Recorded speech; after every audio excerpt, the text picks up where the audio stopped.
I say no justice and you say no peace. No justice, no justice. The workers united will never be defeated. Whose streets? Our streets. Whose streets? Our streets. Hearing joy from Gorillas, a colleague, a friend and a comrade. They will be telling us what it means to be a rider. They're a little sick right now, so bear with them.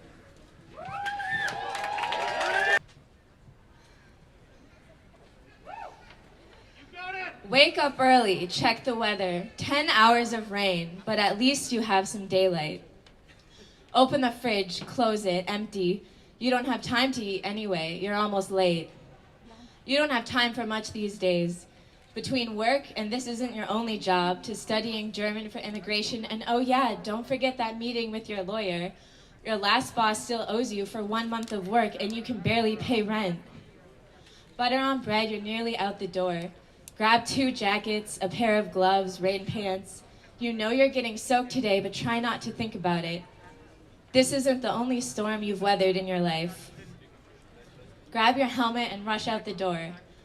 Normally you bike, but today you're on the bus because you can't afford to get your bike fixed, and honestly, you just haven't been feeling up to it lately. Your back is sore, your knee is broke, but you can't take sick leave again or they'll fire you, and you just can't afford to not work. On your way to work, you think about all that has happened in the last while. Remember how they evicted Kopi-Platz so violently, like a sick, twisted anniversary of the eviction of Liebig just 1 year ago? And the bar Syndicat before that? And last month, how they raided Riga 94? You think about that friend of a friend of a friend who was kicked out of their flat with 20 plus cops present. Then you think about your own flat. Thank God you've got a permanent one now, but how long that took. Going from sublet to sublet after being locked out of your own house by another shitty landlord. And oh shit, you missed that left turn on Columbia Dam, gonna be late to work again. You navigate the richer parts of town where people living in fancy condos order food you can't afford to eat and think, oh, I hope the boss is nice enough tonight to give me some almost rotten veggies to take home. All the while trying to remain alert and present on the busy roads. You usually have a close call every few shifts. You have to ride faster and faster, carry more and more, if you want to get the bonus at the end of the month that actually makes your wage livable. Your toes are numb and your fingers sting, and that ache in your back gets sharper.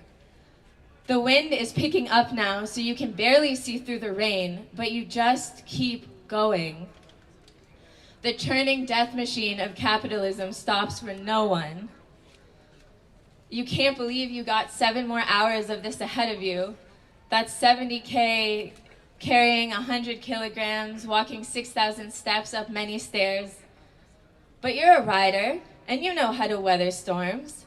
You just keep riding until the wind changes direction, and it always changes direction. And it's about damn time the winds change direction, not just for workers of Gorillas, but for all precarious workers. Sex workers, hospital workers, cleaners, personal support workers, grocery store clerks, manual laborers, farm workers, taxi drivers, delivery drivers. We all understand with our own bodies the cost of an efficient, sanitary, optimized society.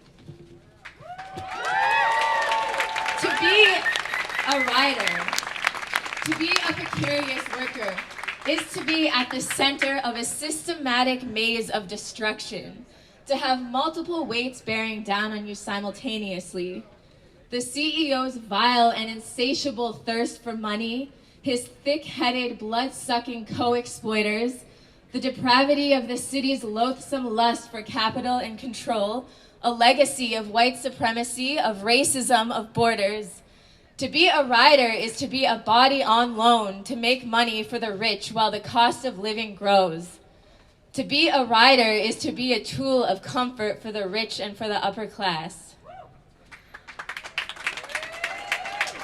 But that's not all. To be a rider is also to be joined in struggle and solidarity with workers all around the world. To be a rider is to share experiences, to exchange, share knowledge, organize together, take care of each other. We know how to take care of each other, and we say, enough is enough!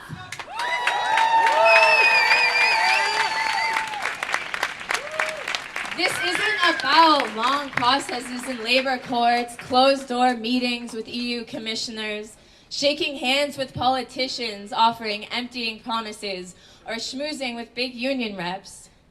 It's about fighting for our dignity. It's about fighting for what's owed to us and refusing to give up pieces of our humanity just to survive.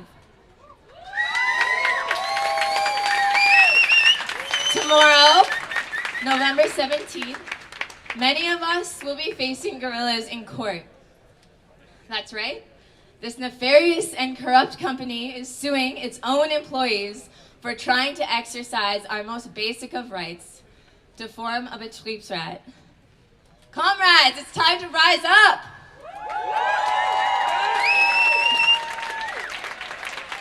It's time Gorillas stopped exploiting its employees! It's time Gorillas stopped wage theft! It's time Gorillas stopped union busting! It's time to hold the rich and powerful accountable. It's time to challenge the systems that allow this to happen. It's time to take back our right to wildcat strike. It's time to rise up!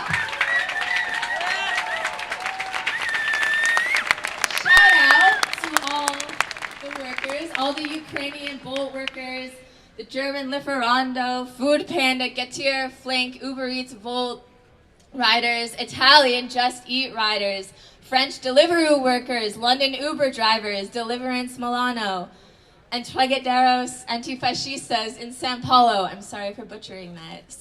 Riders Social Club in Paris, Sphered Riders in Athens, IWGD in the UK, the IWW Co-op Cycle in Bordeaux, Flexible Precarity from Spain, United Freelancers, Co-op Cycle in Spain, ATR from Argentina, SCRP from Argentina, to all the hospital workers in Berlin, to the teachers, students, unemployed folks in the city as well, to all working class people, employed or not, weathering storms all around the world. It's time the winds change direction. It's time to rise up. Riders rise up! Riders rise up! Riders rise up! Riders rise up! Riders rise up! Riders rise up! Riders rise up! Riders rise up! Riders rise up! Riders rise up! I say no justice and you say no peace. No justice, no justice. Ich bin ein Mensch, der Fehler machen muss, damit er sie sieht. Meine Freiheit ist uns nicht geblieben, aber immerhin die. Rap wird die Hälfte meines Lebens, bin politisch aktiv. Doch Mensch war ich auch schon vorher und das ist was zählt. Klingt zu simpel, doch es gibt leider Dinge, die klingen so simpel, dass niemand sich hier noch an ihre Tiefe erinnert.